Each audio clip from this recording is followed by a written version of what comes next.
Right now, UW women's hockey is headed to the national championship, and one of their players has already got a piece of hardware. We'll show you who coming up. Also, Badgers basketball is in the round of 32 in the NCAA tournament. We catch up with the fans cheering them on in Madison. We're also following potential budget cuts headed to UW-Madison, how this may impact school research. That's all coming up on News 3 Now at 10.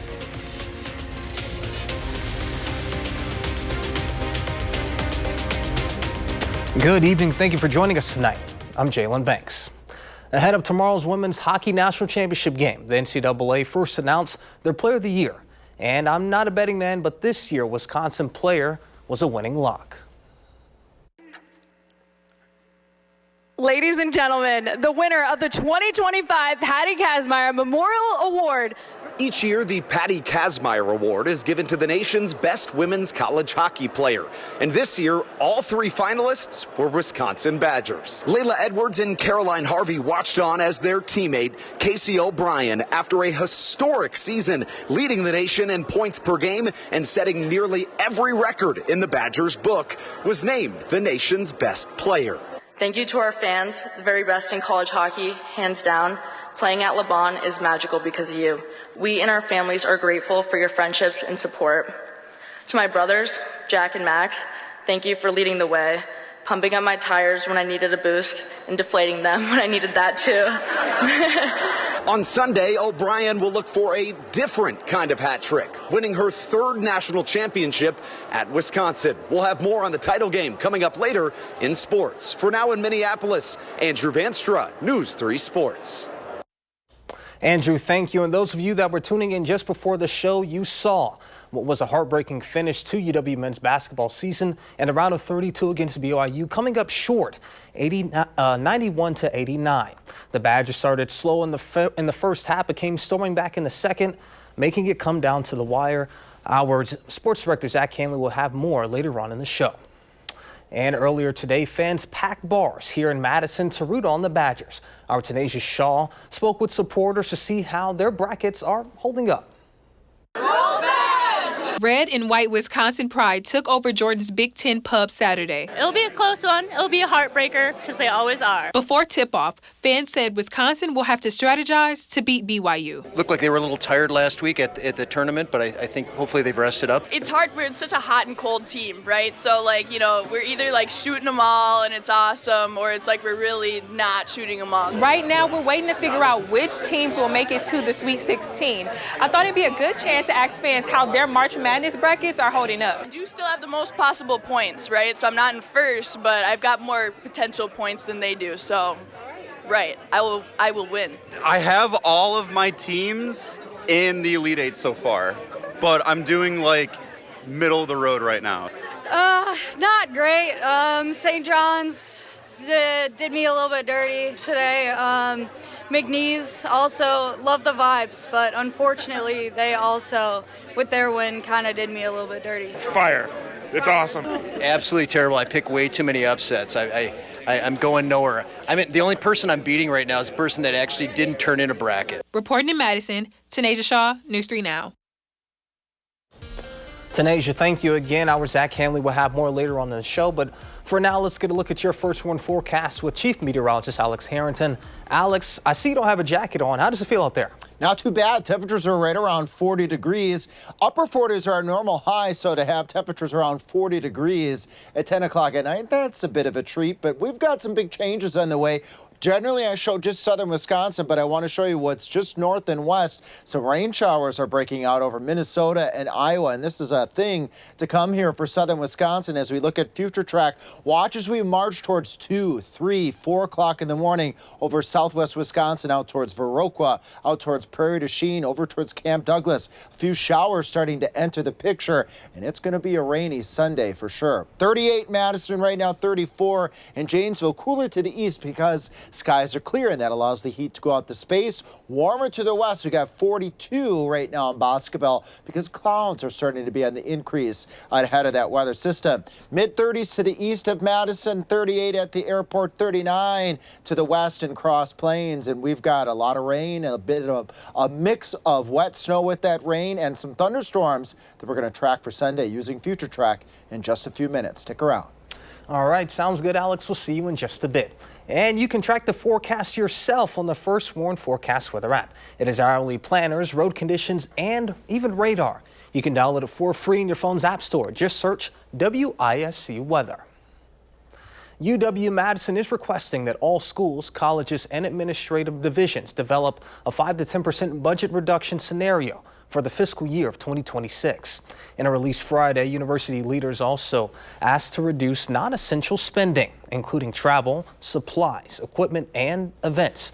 Department heads will need to review vacant positions to see if they need to be filled or not, stating that the process may continue from the fiscal year of 25 into the fiscal year of 26. These financial actions come after Congress passed appropriation bills last Friday to keep the government running.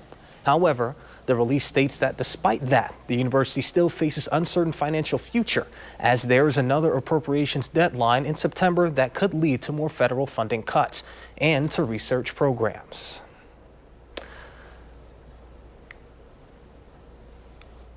Some people are expressing concern over political mailing that seems to be disguised as a newspaper. It's circulating just ahead of the April 1st election to decide the political balance of the Supreme Court. Jason Zimmer has more. It was just last week that Mike Olinger of Neenah says he received a copy of the Fox Cities News in the mail with a story about the state Supreme Court race on the front page. Initially, kind of, it looks like a generic newspaper. Scrolling through it, though, there's very obvious political bias. Olinger says he decided to investigate, and through a Google search, he was able to track the paper's publisher to a group calling itself Metric Media, LLC, which, according to an article in the New York Times, is funded by a number of conservative groups. We got a really big election coming up, but at least when you receive those mailers from like Brad Schindler, Susan Crawford, you know who's supporting those things. Here, it's obviously very, very unclear. Benjamin Birkenbein is a professor of journalism at UW-Oshkosh who says newspapers like this are becoming more common as a way to influence the public. After the Citizens United court case in 2010, what that did is it opened up the possibility for nonprofits and other political action groups to funnel millions, billions of dollars into advocacy campaigns that are not necessarily affiliated with a political candidate. Right now, Metric Media has about 1,200 news publications across the country, and many, including the Fox Cities News and Green Bay Reporter, include the exact same stories. We have some other kind of innocuous articles in here, things like the Neenah Joint School District, Hall of Fame selection, something like that. So they're pulling articles from other sources to kind of sprinkle in, but the messaging is very clear. And coming up next on News 3 Now at 10, Alex Harrington returns with a complete look of your First Warn forecast. Plus, our Armand Rahman is in Denver catching up with the most important Badger fans to the men's basketball team.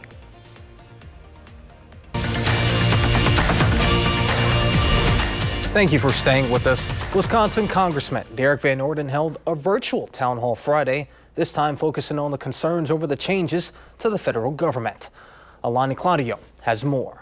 Constituents throughout Wisconsin's 3rd Congressional District are expressing concerns with current federal changes or proposals. One town hall was held in Eau Claire with special guest Wisconsin Secretary of State Sarah Godlewski, and the other, Congressman Derek Van Orden, held virtually. The reason we're doing this in this format is because George Soros is funding groups of people to go around the country and disrupt Republican town halls.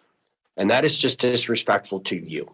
And I'm not going to allow those folks to do that. Both meetings covered a series of topics, starting with proposed funding cuts to WIC. Sharing the budget is now $7.6 billion, which is a more than $500,000 budget increase for the WIC program. Specifically to make sure that we don't have hungry kids in this country. We're a nation of wealth, and there's no reason any kid should go to bed hungry like I did growing up. However, in terms of children, a common topic during both meetings was the possibility of eliminating the Department of Education. Because of course, special education needs are really, really important. And I think, to be clear, he needs to share what the direct impact would be on people, on communities, on public school districts. Congressman Van Orden saying American taxpayers have spent over $2 trillion on the DOE. If you look at the performance of our students, it's actually gone like this. So if you're paying $2 trillion, to Department of Education and you have less educated children, there's a problem with the Department of Education. And here's where a bunch of that money is going to go, to the states. He says states will be funded to take care of their own education system. And while on the conversation of taking care of things, many want to know the future of farming, given that there hasn't been a farm bill yet. Because we know right here, farmers in the Chippewa Valley are being affected. I mean, they rely on the USDA buying that food, and at the same time, there's families here in Wisconsin that then in return, that is the fresh food that they get. Van Orden says Wisconsinites can expect a farm bill, quote, as soon as humanly possible. And since the Senate is now majority Republican. So it is the #1 priority of the Agriculture Committee right now to get this bill through. Let's get a look at your first warn forecast with Chief Meteorologist Alex Harrington. Alex, what should we expect? We can expect a rainy Sunday. So if you want to watch any more games, Sunday's the day for you because being outside all day washout. Rain, windy conditions, maybe a thunderstorm. Can't even rule out a bit of a mix of wet snow north of Madison. And then it stays breezy still as we head towards Monday as part of the 3 things you need to get out of the forecast. A little bit cooler from Madison areas to the east. I think we'll drop to 34 during the early morning hours before clouds out to the west move in. Those clouds are going to hold up temperatures out towards our friends Prairie du Chien, Platteville into the lower 40s, and the winds are going to kick up tonight too as this weather system moves on in. Good chance of rain, widespread washout on Sunday. Temperatures ranging from the low 40s to the north to the mid 40s as we head into the afternoon hours in the Madison area and areas towards Janesville and Monroe. I think you might also sneak the mid 40s as well. Future track showing that rain mixed in with a little bit of wet snow stretching from Marquette, Green Lake counties down to Madison and over towards Jefferson at 6 o'clock in the morning. Then all over to rain as we head towards the lunch hour. Watch what happens here as this line of showers and a couple of thunderstorms even right around 2 o'clock from the Dells to Madison to Janesville, then scoots off towards the east, mixing with a little bit of wet snow north of Madison and northeast of Madison. As we go a little bit further into Sunday night, I'll be here as well. A couple of snow showers trying to dip as far south as Wisconsin Dells over to Watertown, areas up towards central Wisconsin, east central Wisconsin. Could be looking at some wet snow accumulation, that slushy snow accumulation that's mostly on grassy surfaces. A lot of water with this weather system, which is good news. We need the water. 1/2 inch, 3/4 of an inch widespread across all of southern Wisconsin, which is good news because we've had elevated fire risk and we still have moderate drought conditions. There's that slushy snow accumulation, let's just say north and east of I-39, north of I-94 going over towards Milwaukee, maybe a slushy inch or 2 at most. Not expecting slushy snow over southwest Wisconsin. But we can't get away from the wind. It's going to roar up there 30 to 35 miles per hour during the daytime on Sunday, maybe a gust over 40 at the lunch hour. So you head into the afternoon. What I want to show you here is the winds are coming out of the west behind that weather system, still gusting at times at this time tomorrow night at 40 miles per hour. And even on Monday, as skies become partly sunny, it's going to be windy on Monday, and that's going to put just a little bit of a chill in the air. With temperatures 45, you get the breeze. It won't feel quite like 45, but we climb our temperatures 50s by the end of the week, perhaps even some lower 60s Friday going on into Saturday. If we're on the warm side of that next weather system, weather models are consistent showing that. But first to let you know, March time, April time, if we get any wind off of Lake Michigan, east-southeast breezes, sometimes that tapers and pushes that warm air a little bit further to the south. The First Warn Weather Team will be keeping an eye on that. And I just wanted to show a nice picture here sent to us from Sun Prairie. Yeah. Isn't that pretty, that lake picture there with the golden skies in the background? All Don had to do is just scan that QR code. You can do it right now if you're sitting at home and load up your pictures and send them to us. I always like to say, I can talk about the weather, I forecast the weather, but I like to show the weather when I can. Absolutely. It's almost as if our weather team is even larger when people at home participate. But we were talking a little bit earlier. this is that time of the year where it's almost as if you got to bring a jacket with you at all times because you don't know whether or not it's going to rain, snow, or just simply be cold. It's like in the wintertime when you have to have your winter preparedness kit in the back seat. Yeah. In the spring, you got to have your shorts, your coat, and maybe some mittens at the same time when you go from March into April. Absolutely. Well, I'm going to make sure I keep my jacket on me because working in news, you never know where you're going to end up outside. Never know. Not in the springtime, at least. All right. Sounds good. Thank you, Alex. Sure. And from southern Wisconsin, we're now going to head to Denver. That's where we find our Armand Rahman. The UW men's basketball team just finished fighting in the second round of the NCAA tournament. And while it's been an exciting run for all of the fans, Armand Rahman sat down with perhaps the biggest of them all, their families. Armand, thank you for joining us.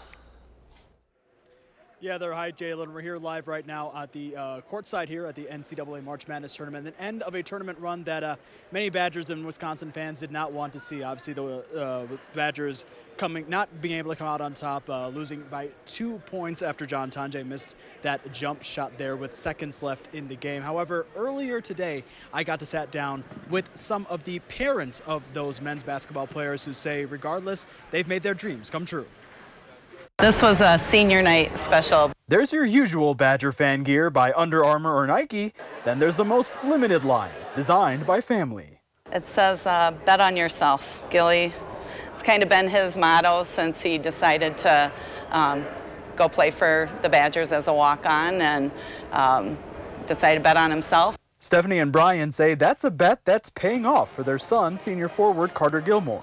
He's felt more comfortable, really enjoyable year, both on and off the court for him. Enjoyable but bittersweet, as it's Carter's last year. So the parents, former coaches themselves who passed on that competitive spirit, are now learning with him how to savor moments like this NCAA run. Whatever the outcome's going to be, it's going to be me being overstressed isn't going to change that. So I think Carter's kind of taken that approach too. That might be pretty easy since they've built their own Wisconsin fan base, the Badger parents. We're very connected. Kelly and Rich say their son, senior guard Max Klesmet, has wanted to be a Badger since he could first dribble. Sometimes when I'm looking out there, I don't see the 22-year-old man. I still see a little 10-year-old boy. A little 10-year-old boy who loves basketball maybe a bit too much. He's a joker on the court for sure. He takes it very seriously, but especially in a free throw lineup situation, you'll see him chit-chatting with the people on either side of him. These parents are all happy that beside their kids are teammates who know how to have fun. In the Big Ten tournament where he didn't shy away from the spotlight, and I know I was melting and we were more nervous. As a redshirt freshman, Jack Janicki's parents want him to keep it loose while pushing to play. Enjoy the moment because this doesn't happen often, and it's this team's been pretty magical and I think has caught a lot of people off guard. Forward Xavier Amos's mom says the next point is always in his sights. He works hard at everything. But there are rushes even workhorses can't hide. He sent me a text the other day. It says, we're here, with all the E's. So it's like he's excited as well. All the Badger parents say long after this March, they should stay excited and connected. Continue the dream. There's a lot more of this book. There's many more chapters. This isn't the end of it. Many more chapters for many of those players, we are all sure. Zach will have more from the players and a more of a recap of this game later on tonight in sports. For now, Armand Rahman reporting in Denver, Colorado. We'll be back right after this.